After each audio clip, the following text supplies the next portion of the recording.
오늘 우리 앞에 놓여 있는 사무엘하 13장은요, 밧세바 사건이라고 불리는 사건 이후에 발생한 다윗 가정 가운데 발생한 또 다른 사건을 기록하고 있습니다. 다윗의 아들 압살롬과 또 이 암논이라고 하는 두 아들이 중심이 되어서 이야기가 좀 흘러가게 되어지는데요. 다윗의 아들들에 관해서는 사무엘하 3장에서 우리가 한번 살펴본 적이 있습니다. 예루살렘에 오기 전에 이미 다윗에게는 6명의 아들이 있었고요. 그 가운데 지금 오늘 본문에 등장하게 되는 암논이 첫째 아들로 알려져 있고 압살롬은 세 번째 아들로 알려져 있죠. 그리고 그러니까 6명의 아내가 있었고 그 아내마다 각각 한 명의 아들 혹은 이제 대표되어지는 아들만 기록이 된 거죠. 그 중에 이제 셋째인 압살롬에게는 같은 어머니에게서 태어난 다말이라고 하는 이제 누이가 있었다라고 소개가 되어집니다. 그리고 예루살렘에 와서 낳은 아들들에 관해서는 사무엘하 5장에서 우리는 살펴보게 되었는데, 특별히 이 밧세바와 낳은 아들들이 4명이라고 소개가 되어집니다. 삼무와 소밥, 나단 그리고 솔로몬이라고 되어 있는데, 역대상을 근거로 보게 되어지면 이 솔로몬이 4번째 아들에 해당을 합니다. 그러니까 밧세바 사건이 있고 밧세바가 다윗과 동침하고 나서 낳은 이 첫 번째 아들은 죽음을 맞이하게 되어지고요. 그 이후에 솔로몬이 바로 태어난 것처럼 기록은 되어 있지만 사실은 그 앞에 또 다른 3명의 그 아들들이 생략되어 있는 거죠. 그러니까 그 사건의 흐름은 사실은 몇 년이 더 지난 이후라고 볼 수 있을 것 같습니다. 오늘 이제 주목해야 하는 일문은 방금 이야기한 것처럼 이 첫째 아들인 암논과 셋째 아들인 압살롬입니다. 어머니가 달랐던 두 아들이었던 거죠. 문제는 이제 첫째 아들이었던 암논이 이복 동생에 해당하는 이 압살롬의 누이 다말을 사랑하게 됩니다. 그래서 소위 상사병이라고 우리가 불리게 되어진 어떤 그 증상을 나타내게 되어지고, 이 암논의 친구인 요나답이라고 하는 형제가 등장하게 되어지는데, 이 요나답은 다윗의 형 시므이의 아들이라고 소개가 됩니다. 그러니까 다시 얘기하면 암논과 요나답은 사촌지간이겠죠. 큰 집의 형이든지 동생이든지 이렇게 아마 해석이 좀 될 텐데요. 다윗의 아들 암논이 사촌 요나답에게 자신이 이 다말을 사랑하는 것을 고백하게 되어집니다. 그리고 요나답은 암논을 위해서, 상사병에 걸린 암논을 위해서 한 가지 전략을 좀 세워주게 되어져요. 우선 병든 척을 하고 아버지인 다윗이 병문안으로 오게 되어지면 아버지에게 부탁을 해서 다말이 자신을 간병할 수 있도록 요청을 해라라는 이야기를 좀 합니다. 암논은 요나답의 조언대로 하게 되어지죠. 그리고 다윗은 암논의 요청을 들어주고 그 요청대로 이제 다말이 와서 암논의 수발을 드는데 특별히 이제 요리를 해주게 되어지는데요. 과자를 구웠다라고 이제 표현이 되어집니다. 이 과자라고 하는 건 여기에만 등장하는 단어이기 때문에 아마도 이 환자들이 막 우리로 따지면 이렇게 죽 같은 거 생각하시면 좋을 것 같아요. 아마 그렇게 좀 해석이 됩니다. 그래서 이 병든 자를 위한 어떤 음식을 요리를 했고, 그런데도 불구하고 암논은 먹기를 거절하죠. 암논은 일단 우선 모든 사람들을 내보내라고 이야기를 합니다. 그래서 그곳에 있었던 모든 사람들이 나가고 난 이후에 암논은 다말에게 자신의 침실에 와서 직접 먹여줄 것을 요청하게 되어지죠. 다말이 그 청을 들어주려고 할 때 암논은 함께 잠자리를 하자고 제안을 하게 되어집니다. 이때 다말이 아버지 다윗에게 정식으로 요청하면 아버지께서 이 요청을 들어주실 것이라고 하면서 암논을 설득하지만 암논이 힘으로 다말을 제압하고 동침하게 되어집니다. 그런데 다말을 소위 겁탈하고 난 다음에 암논의 마음이 급격하게 변화되어집니다. 사랑하던 마음이 미워하는 마음으로 변했다라고 이제 표현이 되어지는데요. 아마도 그 마음 가운데 있었던 어떤 욕망이 해결되고 난 이후의 어떤 상태로 보통 이해가 좀 되어지죠. 그래서 다말을 쫓아내게 되어집니다. 다말은 당시에 출가하지 않은 공주였기 때문에 채색 옷을 입고 있었는데 자신의 머리에 재를 덮어쓰고 그 채색 옷을 찢고 크게 슬퍼하게 되어지는 모습을 보이게 됩니다. 이 모습을 압살롬이 보게 되고요. 이후에 압살롬이 다말을 돌보기 시작하죠. 그럼에도 불구하고 이 사건은 이제 다윗에게 알려지게 되고 다윗은 이 일로 인해서 심히 노하게 되었다라고 기록되어집니다.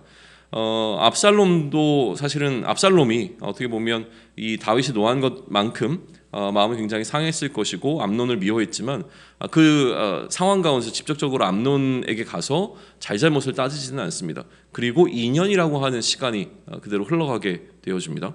압살롬은 양털을 깎던 날 다윗 왕의 모든 아들들을 초대하게 되죠. 2년이 지난 어느 날 양털을 깎는 것은 이전에도 한번 나왔었는데, 다윗이 도망치는 그 장면에서 나왔었는데, 아마도 이제 양털 깎는 날 큰 잔치가 좀 벌어졌던 것 같습니다. 그래서 이 양털을 깎던 날 압살롬은 다윗 왕과 신하들 그리고 다윗의 모든 아들들을 초청하게 되는 거예요.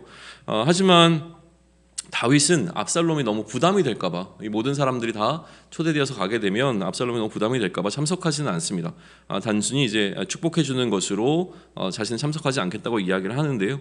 압살롬은 다윗 왕이 참석하지 않을 것이면 형 암논이라도 반드시 참석하게 해달라고 간청을 하게 되어지고, 그렇게 암논이 이 압살롬이 벌인 이 자리에 참석하게 되어집니다. 압살롬은 그 종들에게 이미 이야기를 해놓은 상태였어요. 만약에 암논이 이 자리에 와서 술에 취하게 되어지면 그때 자신이 신호를 할 텐데, 신호가 떨어지는 즉시 암논을 죽이라고 이야기를 합니다. 그리고 자기가 명령한 거니 담대하게 그 일을 행하라고 종들에게 이야기하죠. 압살롬의 종들이 암논을 죽이게 되어지고요. 그러자 함께 있었던 다른 다윗의 아들들은 전부 다 도망치게 되어집니다. 그런데 이 아들들이 다시 돌아오는 것보다 소문이 훨씬 더 먼저 이제 다윗 왕궁에 도착하게 되어지는데, 다윗에게 들린 소문은 압살롬이 모든 왕자들을 다 죽였다라고 하는 소문이었습니다. 그래서 다윗은 심히 슬퍼하게 되어지죠. 그런데 아까 등장했던 그 요나답, 암논이 다말에 관해서 상의했던 그 요나답이 다윗에게 와서 소위 얘기하면 이제 다윗은 작은 아버지 뻘이 될 텐데, 암논이 죽은 것은 죽은 암논만 죽은 것이라고 이 소문을 정정해 주죠. 모든 아들이 다 죽은 것으로 들었던 다윗에게 암논만 죽은 것이라고 이야기를 하게 되어집니다. 그리고 암논을 죽인 압살롬은 도망치게 되어지고, 파수꾼이 다른 왕자들이 돌아오는 것을 보았고 요나답이 왕에게 다른 왕자들이 돌아온 것을 보고하게 되어집니다. 돌아온 아들들은 통곡하고 다윗도 마찬가지로 매일을 슬픔 가운데 보내게 되어지는 시간이 이 가정 가운데 임하게 되어지죠. 압살롬이 이렇게 도망한 지 3년이라고 하는 시간이 지나게 되고요. 3년의 시간이 지나고 나자 다윗 왕의 마음이 어느 정도 누그러지게 되었던 것 같습니다. 다시 이제 우리가 이제 살펴보게 될 내일 보게 될 14장에서부터는 이 압살롬이 다시 돌아오게 되어지는 사건부터 좀 시작하게 되어지는데, 아무튼 이러한 내용이 오늘 우리 앞에 놓여 있는 이제 사무엘하 13장의 전체적인 내용이라고 하는 거죠. 스토리는 뭐 지금 멈춰져 있지 않고 사실은 뭐 멀리까지 간다면 한 20장까지도 이야기가 계속 쭉 이어져가는 흐름 가운데 있기 때문에 이 전체를 하나의 뭉터기로 보고 우리는 이 안에서의 메시지를 발견해야 될 텐데, 어떤 관점에서 지금 흘러가고 있는 다윗의 이야기를 봐야 할 것인지 우리는 계속 질문을 좀 던져볼 필요가 있습니다. 어떤 관점에서 어떤 측면에서 이 사건을 바라보느냐에 따라서 우리 각자에게 들어오게 되어지는 메시지에는 큰 차이가 있을 수밖에 없는 스토리가 지금 흘러가고 있기 때문에 그렇습니다. 기본적으로는 윤리적 접근을 하는 것이 어떻게 보면 메시지를 가장 선명하게 드러내는 방법일 거예요. 다윗이 범죄했고 이 범죄로 인하여서 하나님께 그에 합당한 징계를 받게 되어집니다. 그래서 다윗 가문 가운데 하나님의 진노가 임했고, 그 하나님의 진노로 인하여서 이 다윗 가정 가운데, 특별히 다윗의 아들들 가운데 칼이 끊이지 않게 되어지는 이 상황이 어떻게 흘러가는가라고 하는 것을 보여주는 관점에서 앞으로의 이야기들을 보게 되어진다면 우리는 마땅함이라고 하는 어떤 주제를 놓고 계속 묵상하게 될 겁니다. 결국은 다윗이 범죄함으로 인하여서 이러한 일들이 일어났으니 다윗과 같이 범죄하지 말라고 하는 경고의 메시지를 우리는 계속 듣게 될 겁니다.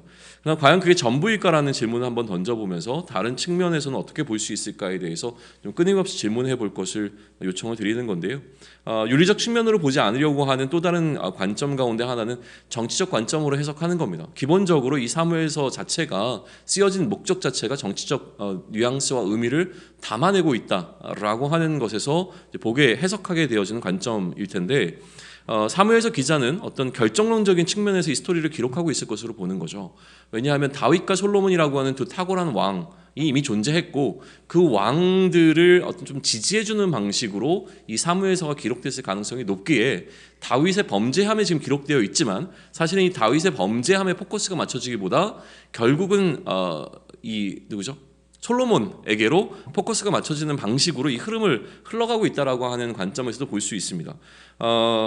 바세바 사건은 결국 중간에 여러 아들들이 있었음에도 불구하고 솔로몬의 탄생으로 이어지는 사건이 되어지죠. 그 결론은 솔로몬의 탄생으로 이제 마무리가 되었습니다. 그리고 이제 다윗의 왕권은 여러 왕자들 가운데서 지금 기록된 것만 이렇지 이외에도 다윗의 아들들은 어마어마하게 많았을 거란 말이죠. 그러면 다윗이 갖고 있었던 이 왕권이 누군가 다윗의 아들들에게로 넘어가야 되는 상황인데, 이 왕권이 여러 왕자들 가운데서 솔로몬에게 어떻게 전달되었는가, 그리고 그것이 밧세바와의 관계에서 다윗은 문제가 있었고, 이에 대한 하나님의 용서가 이에 대한 다윗의 회개와 하나님의 용서가 주어지고, 솔로몬은 그 본보와 상관없이 하나님께 사랑받는 존재로 기록되어진단 말이에요. 그렇게 하나님께 사랑받는 자로 이제 탄생하게 된 솔로몬에게 그가 전혀 왕위에 대한 어떤 욕심도 없었고 왕위 찬탈에 대한 어떤 의도가 없었음에도 불구하고 다윗이 갖고 있었던 왕권이 어떻게 솔로몬에게 전달되어지는지에 관한 긴 설명이 시작되는 본문의 출발점으로 오늘 우리 앞에 놓이는 13장을 묵상해 볼 수도 있을 거라고 하는 겁니다. 그런데 제가 이제 개인적으로 제안하고 싶은 것은 무엇이냐면, 하나님께서 다윗을 다루시는 방법에 좀 포커스를 맞추시고 묵상을 좀 해보시면 어떨까라는 생각이 좀 듭니다. 우선 기본적으로 이 다윗이라고 하는 인물이 흘러감에 있어서 다윗이라고 하는 한 사람의 이 왕으로서의 혹은 기름 부음 받은 자로서의 삶을 우리가 살펴보는 가운데 가장 중요하게 기억해야 될 것은 무엇이냐면, 하나님께서 그 다윗에게 주신 약속이 있다는 겁니다. 다윗은 그 약속을 붙잡고 살아가는 사람이었고 약속의 사람이었던 것이죠. 다윗을 향한 그 약속은 다윗에게만 머물러 있었던 것이 아니라 7장에서 본 것과 마찬가지로 다윗 가문을 통해서 흘러가게 되어지는 약속이었던 거죠. 그러니 영원해야 할 이 가문에 대한 어떤 기대가 무너지게 된 시작점이 다윗의 그 음행이라고 하는 사건을 통해서부터 출발이 되죠. 그런데 결론적으로 봤을 때는 그 결론이 솔로몬이다라고 할 수 있는 것이 아니라, 이 다윗의 음행에도 불구하고 다윗 가문의 결론은 누구로 결론 맺게 되어지냐면 그리스도로, 그 약속된 그리스도로 오신 예수님으로 이제 맺어지게 되어지는 이 여정이라고 한다면, 그러면 다윗 가문에 예수님께서 그리스도로 오신 것은 다윗의 어떠함 때문이 아니라 다윗을 향한 하나님의 약속에 근거한 결정이었고, 그러한 약속이 성취되는 과정으로 우리는 해석하게 되는 것이죠. 그렇다면 다윗이 어떻게 사는 거가 상관없이 다윗은 그냥 막 살아도 되는 것이고, 그리고 난 다음에 하나님은 그냥 그의 신실함 때문에 다윗이 어떠함, 또 다윗의 그 후손들이 어떠함과 상관없이 이 가문 가운데서 그냥 예수님을 그리스도로 보내주시는가라고 하는 것으로 해석하게 되면 또 무언가 이야기가 꼬이기 시작할 텐데요. 그렇기 때문에 우리는 하나님의 신실함이라고 하는 것을 하나의 묵상의 축을 삼고, 그 다음에 우리의 어떠함과 상관없이 사실은 하나님의 이 약속을 향한 신실함, 인간 측면에서 계속되어지는 계약의 위반에도 상관없이 우리의 불의함과 상관없이 하나님의 신실함을 나타내시는 방식으로 예수님을 우리에게 그리스도로 보내셨다라고 하는 것이 하나의 묵상의 축이 되어진다면, 그럼에도 불구하고 하나님께서는 이러한 불의하고 여전히 하나님 앞에서 온전치 못한 계약을 위반하고 있는, 반복적으로 위반하고 있는 인간들을 어떻게 다루시는가라고 하는 것을 또 다른 축으로 바라보면서 이 두 축을 가지고 이 사건을 묵상해 보시면 좋을 것 같습니다. 다윗에게는요 수많은 아들들이 있었잖아요. 그러면 이 수많은 아들들 가운데서 일어난 사건 사고가 얼마나 많았겠는가에서 한번 출발을 해보시죠. 굉장히 다사다난한 가문이었을 겁니다. 그 가운데서 지금 이 사무엘서 기자가 특별히 주목하고 있는 스토리가 있는데, 그 스토리는 무엇이냐면 압살롬이 그의 이복 누이였던 다말을 압살롬이 아니죠. 암논이 그의 이복 누이였던 다말을 사실은 겁탈하는 장면에 주목하고 있고, 그 이후에 압살롬이 그 암논을 죽이는 사건을 선별해내고 있다는 말이죠. 그러면 왜 사무엘서는 특별히 이러한 그 사건에 주목하고 있는가라고 하는 거예요. 이거 외에도 이 왕자들이 다 나머지 사람들은 아무 문제도 안 일으키고 자랐을 거라고 생각하기는 참 어렵습니다. 굉장히 여러 가지 사건들이 있었을 텐데 이 성경의 흐름 가운데서 가장 중요하게 여겨지는 어떤 사건을 지금 드러내고 있다라고 하는 거예요. 그러면 이 스토리가 주목받고 있는 이유에 대해서 고민해 볼 필요가 있는데, 이 사건은 너무 닮아 있다는 거죠. 무엇과 닮아 있냐면 이전에 그의 아버지 다윗이 범한 범죄의 사건과 상당히 닮아 있는 부분들이 있습니다. 그러니까 다윗이 범죄한 사건을 하나를 기록하고 난 이후에 그 다윗의 범죄함의 결과로 일어나게 되어지는 다윗의 가문 가운데 끊임없는 어떤 이 피해 스토리가 있는데, 그 스토리가 흘러감에 있어서 다윗이 했던 범죄가 그의 아들들에게 반복돼서 일어나고 있는 모습을 보여주고 있는 사건의 기록으로 우리는 이 오늘 본문을 묵상해 볼 수 있을 것 같다는 거죠. 이런 질문을 좀 던져보죠. 다윗이, 그러니까 그의 아들들은 그의 아버지 다윗이 밧세바를 통해서 범죄한 사실, 그리고 그 범죄에 대해서 하나님께서 어떻게 다윗을 다루시는가에 대한 이야기를 전혀 모르고 있었을까라고 하는 부분이에요. 그의 아들들도 마찬가지로 이 다윗의 범죄한 사실과 그로 인한 결과를 알고 있었을 것이라고 하는 것을 전제해 본다면, 지금 그의 아버지가 저지른 죄를 답습하고 있는 상황이 되는 거잖아요. 그런 차원에서 다윗은 지금 암논에게 즉각적으로 책임을 묻지 못하는 장면을 해석하게 되는 키가 되어집니다. 그러니까 다윗이 지금 암논이 무언가 분명한 잘못을 범했음에도 불구하고 분노했지만, 그러나 암논에게 그것에 관한 책임을 묻고 있는 장면은 등장하지 않고 있거든요. 그러니까 그런 측면에서 봤을 때 다윗에게도 무언가 이 사건을 온전하게 바라볼 수 없는 그 안에 존재하고 있는 불편함들이 좀 있었을 것 같아요. 일련의 사건들이 진행이 되어집니다. 그런데 일련의 사건들이 기록되는 가운데 반복되어지는 지점이 있다는 거예요.